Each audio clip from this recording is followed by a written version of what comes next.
Ama naming mapagmahal, na lumikha ng sangkalupaan at sanlibutan at ng mga kahangahangang kalikasan na dinadaluyan ng buhay ng iyong mga nilikha. Mapagkumbaba kaming sumasamong ipagkaloob mo na ipag-adya kami sa matinding init na bumabagabag sa mga tao ngayon.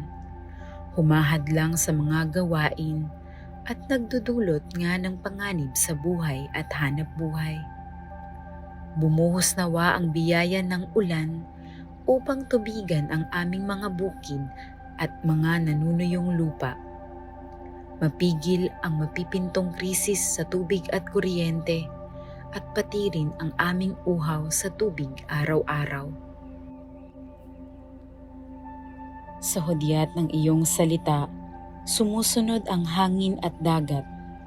Iunat mo ang iyong mapagpalang kamay upang huminto na ang patuloy na pag-init ng panahon, ng iyong bayan ay maging abala sa mabubungang gawain at ang mga kabataan ay magpatuloy sa kanilang pag-aaral ng may kapanatagan at kaginhawaan.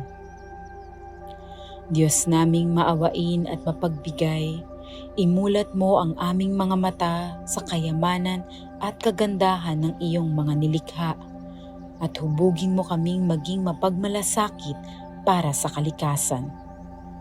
Turuan mo kaming maging mapagkakatiwalaang tagapangalaga ng iyong nilikha upang mapakinabangan namin ito ng may pananagutan at mapangalagaan ito laban sa pang-aabuso at paglulustay.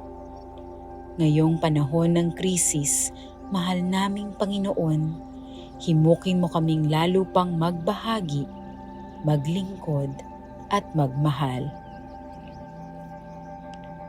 Mapagmahal na Diyos, Ama ng aming Panginoong Hesukristo, ipinagkatiwala mo ang bayang Pilipino sa makainang paggalinga ng mahal na Birheng Maria.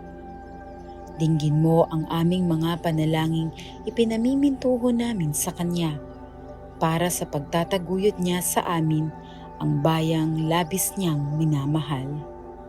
Hinihiling namin ito sa pamamagitan ng aming Panginoong Hesukristo na nabubuhay at naghahari kasama mo at ng Espiritu Santo magpasawalang hanggan.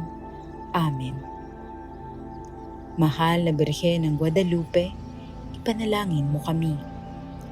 Santa Rosa ng Lima, ipanalangin mo kami. San Lorenzo Ruiz, ipanalangin mo kami. San Pedro Calungsod, ipanalangin mo kami.